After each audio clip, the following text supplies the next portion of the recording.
Assalamualaikum warahmatullahi wabarakatuh. Bismillah, alhamdulillah, madad wa syukulillahi ala l'in'am, ni'madil iman wal islam, al-iqtidad sayyidil anam, thumma salatu ma'asalam ala khatiril aiki wal anam. Rabbi syrah li sadri wa yassir li amri wa hlul 'uqdatam min lisani yafqahu qawli, amma ba'd. Shaimin shaimat rahimakumullah. Dalam qasidah Burda kali ini, bait yang ke-47, Imam Al-Busiri menyatakan, lam yamtahinna bima ta'yal uqulu bihi, harsan alaina falam nartab walam nahimi. Lam yamtahinna, Rasulullah itu tidak menguji kita bima ta'yal uqulu bihi, dengan sesuatu yang nalar kita itu tidak mampu menjangkau. Artinya syariat agama yang dibawa oleh Nabi Muhammad itu semuanya tidak ada yang susah, semuanya mudah untuk dilaksanakan. Tidak ada syariat agama ini yang bertentangan dengan akal manusia.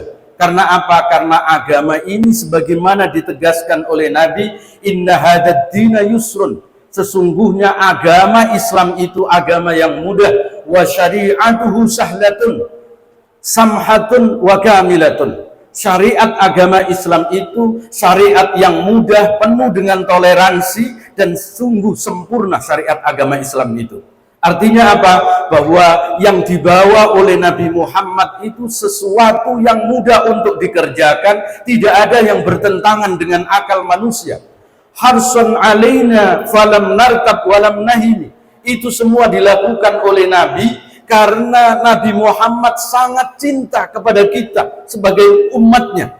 Nabi Muhammad sangat mencintai umatnya. Beliau sangat ingin berharap umatnya itu menjadi umat yang baik. Falam nartab walam nahimi, sehingga kita tidak ragu, tidak kita bingung. Menarik di sini bahwa Nabi Muhammad SAW dalam rangka tidak ingin memberatkan umatnya dalam syariat agama, maka beliau rela untuk bersusah payah. Kalau ada sesuatu yang sulit, biar itu dilakukan oleh beliau sendiri, sedangkan umatnya tidak mengalami kesulitan itu. Itu sebabnya populer sekali. Nabi Muhammad berkali-kali menegur imam, kalau dia seorang imam itu ketika menjadi imam sholat, kemudian dia memperlama bacaannya yang menyebabkan makmumnya kemudian gelisah karenanya. Tapi bandingkan ketika Nabi Muhammad sholat sendiri saat tidak diikuti oleh sahabatnya, maka beliau sholatnya sungguh sangat lama. Sehingga Abdullah bin Mas'ud ketika suatu saat beliau ikut sholat di belakang Nabi yang tidak diketahui oleh Nabi, Abdullah bin Mas'ud hanya ikut saja ketika Nabi sedang sholat qiyamul lail, kemudian Abdullah bin Mas'ud ikut di belakangnya, sholat tanpa sepengetahuan Nabi. Dia menduga saat itu Nabi ketika rakaat pertama, beliau membaca surat Al-Baqarah sampai habis. Saat habis, Abdullah bin Mas'ud menduga Nabi akan rukuk. Ternyata Nabi tidak rukuk. Dilanjutkan dengan surat Ali Imran. Setelah Ali Imran selesai, Abdullah bin Mas'ud menduga, oh Nabi akan rukuk ketika surat An-Nisa akan dimulai. Ternyata Nabi tidak rukuk. Nabi masih terus melaksanakan sholat di rakaat pertama itu. Baru selesai surat An-Nisa, baru Nabi kemudian rukuk. Ini bandingkan ketika Nabi menjadi imam saat sholat bersama para sahabatnya, beliau tidak memperlama bacaannya, tetapi ketika beliau sholat sendiri, beliau sangat lama. Karena apa? Karena beliau tidak ingin memberatkan umatnya, tidak ingin agama Islam itu agama yang berat bagi umatnya. Biar yang berat itu ditanggung sendiri oleh Nabi Muhammad agar umatnya tidak mengalami keberatan itu. Hadirin rahimakumullah, itu sebabnya maka banyak sekali hadis yang menyatakan laula an asyqa ala ummati la amartuhum bisiwaki inda kulli salat wa fi riwayatin inda kulli wudu. Seandainya aku tidak takut memberatkan umatku, maka aku perintahkan umatku itu untuk menggosok giginya setiap kali dia sholat. Di dalam riwayat yang lain, setiap kali dia wudhu. Bayangkan seandainya tidak memberatkan umatnya, berarti apa itu? Itu Nabi tidak lakukan untuk memerintahkan umatnya wajib, tetapi itu dilakukan beliau sendiri.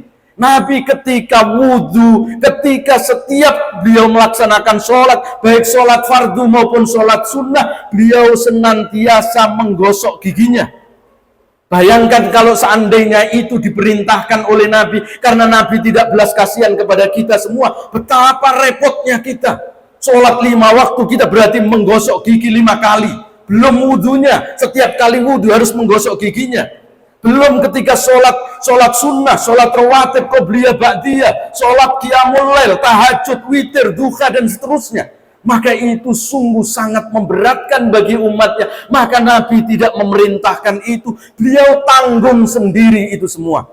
Maka sholat qiyamul lail itu wajib bagi Nabi. Sholat witir itu wajib bagi Nabi. Kurban itu wajib bagi Nabi, tetapi bagi umatnya itu hanya sunnah saja, tidak diwajibkan oleh Nabi. Karena apa? Karena Nabi ingin menanggung beratnya syariat itu, biar beliau sendiri yang mengerjakan, umatnya yang penting tidak mengalami keberatan. Hadirin rahimakumullah. Diteruskan oleh Imam Al-Busiri, a'yal wara fahmu ma'nahu falaysa yura fil qurbi wal bu'ti fihi ghairu munfahimi. Ya, semua makhluk itu akan rapuh dalam memahami makna dan hakikatnya Nabi. Karena apa? Karena Nabi itu orang yang sangat sempurna. Fil qurbi wal bu'ti fihi ghairu munfahimi. Baik orang yang tinggal bersama Nabi, yang berdekatan dengan Nabi, maupun orang yang berjauhan dengan Nabi, tidak mampu menjangkau hakikat dari kemuliaan Nabi.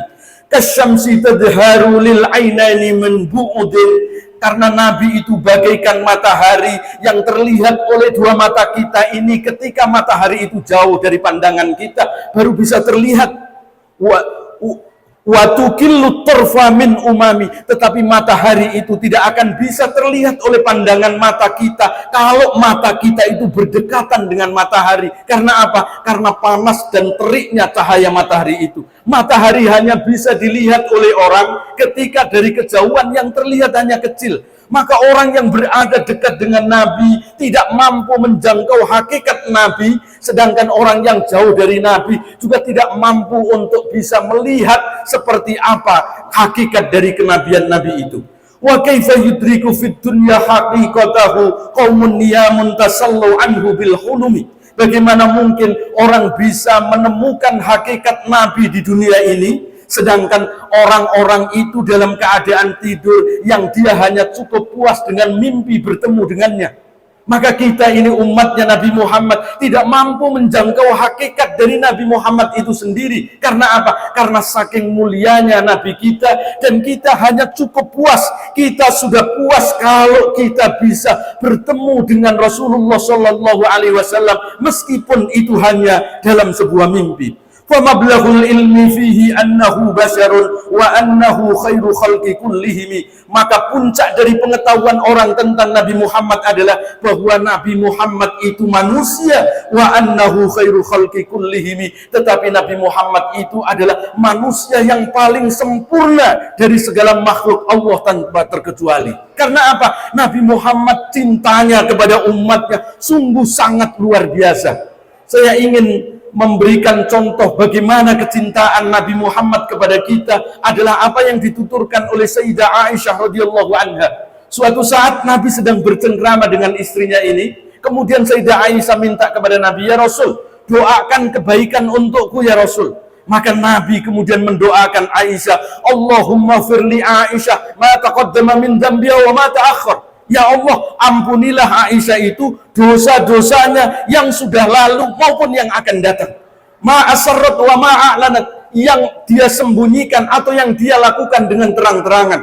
Setelah itu, Nabi kemudian bertanya kepada Sayyidah Aisyah, "Ayasurruki li du'ai?" Apakah kamu senang dengan doaku ini? Maka Aisyah menyatakan, "Bala ya Rasulullah, aku sangat senang dengan doamu itu." Karena apa? Karena doamu tidak mungkin ditolak oleh Allah, tidak mungkin tidak diterima oleh Allah. Berarti apa? Aku diampuni oleh Allah sebagaimana permintaanmu kepada Allah. Maka Nabi menyatakan, "Wallahi innaha la du'a li ummati fi kulli salatin." Ini doa minta ampun kepada Allah atas dosa yang telah lalu dan dosa yang akan datang. Itu kata Nabi, aku baca doa ini setiap aku sholat untuk umatku, untuk kita semua ini. Artinya apa? Sungguh Rasulullah Shallallahu Alaihi Wasallam dalam cintanya kepada kita, cinta yang paripurna, cinta yang luar biasa, yang tiada bandingannya.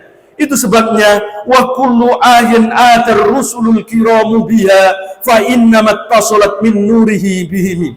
Semua mukjizat para nabi, para rasul itu bermula dari nur cahayanya Nabi Muhammad Sallallahu Alaihi Wasallam. Karena itulah yang menjadi sinar bagi mukjizat para nabi itu.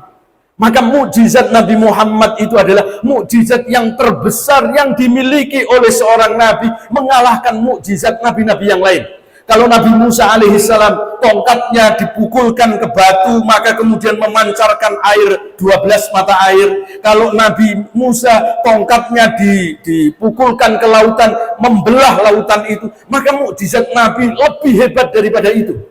Bukankah Nabi Muhammad suatu saat ketika Suluh Hudaybiyah, saat 1.500 orang berangkat menuju ke Mekah untuk melaksanakan ibadah haji saat itu, ya, kemudian dihalangi oleh orang kafir Mekah, maka beliau tidak bisa masuk ke kota Mekah. Saat itu tidak ada air, mereka keharusan. 1.500 orang ini tidak ada yang membawa air saat itu. Maka Nabi dengan mukjizat yang diberikan oleh Allah kepadanya, dari jari-jari Nabi itu kemudian keluar air yang diminum oleh mereka, dipakai wudhu, sangat segarnya. Bahkan para sahabat menuturkan, andaikan jumlah kami saat itu tidak hanya 1.500, sampai 100.000 sekalipun, maka air yang keluar dari jari Nabi itu akan mencukupi kami semua. Artinya apa? Mukjizatnya Nabi Muhammad lebih besar daripada mukjizatnya Nabi Musa. Kalau Nabi Musa tongkatnya bisa membelah lautan, maka Nabi Muhammad tangannya bisa membelah bulan. Wang syaqqal qamar, bulan itu pernah terbelah sebagaimana permintaan orang Quraisy Mekah agar mereka bisa menyaksikan kehebatan Nabi dengan cara membelah bulan yang ada saat itu. Hadirin rahimakumullah, Nabi Isa terakhir, Nabi Isa itu mampu menghidupkan orang yang sudah mati. Maka Nabi Muhammad mukjizatnya jauh lebih dari Nabi Isa alaihissalam. Kalau Nabi Isa bisa menghidupkan orang yang mati, Nabi Muhammad bahkan menghidupkan sesuatu yang mati. Benda yang mati bisa hidup. Sebagaimana diriwayatkan oleh Imam Bukhari dalam kitab Sahihnya, suatu saat ketika Nabi Muhammad berada di Madinah, beliau kalau berceramah, berkhutbah, sebelum ada mimbar buatan Tamim Ad-Dari, itu Nabi Muhammad bersandar kepada batang pohon kurma. Batang pohon kurma dipotong, kemudian dipakai sandaran Nabi. Kadang beliau dijadikan tempat khutbah, kadang dipakai tempat duduk. Sampai kemudian ada sahabat Tamim Ad-Dari, yaitu orang Nasrani yang tadinya orang Kristen, kemudian masuk Islam. Dia usul, bagaimana ya Rasul, kalau aku buatkan Anda mimbar? Maka Nabi kemudian mengiyakan, dibuatlah mimbar. Maka apa? Pohon kurma, batang kurma yang tadinya dipakai tempat duduk, yang tadinya dibuat sandaran Nabi, itu kemudian tidak dipakai lagi, karena Nabi berada kalau ceramah di atas mimbarnya. Maka pohon ini, batang kurma ini kemudian menangis sejadi-jadinya. Sampai nangisnya itu seperti seekor hewan yang kehilangan anaknya. Induk hewan yang kehilangan anaknya seperti induk hewan yang akan melahirkan anaknya. Menjerit, nangis dengan suara keras.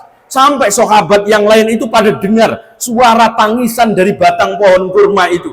Nabi kemudian turun dari mimbarnya, kemudian mendekap batang kurma itu sambil dielus-elus, kamu bersabarlah, bersabarlah, bersabarlah, sampai akhirnya pohon batang kurma ini kemudian diam dari tangisannya. Artinya apa?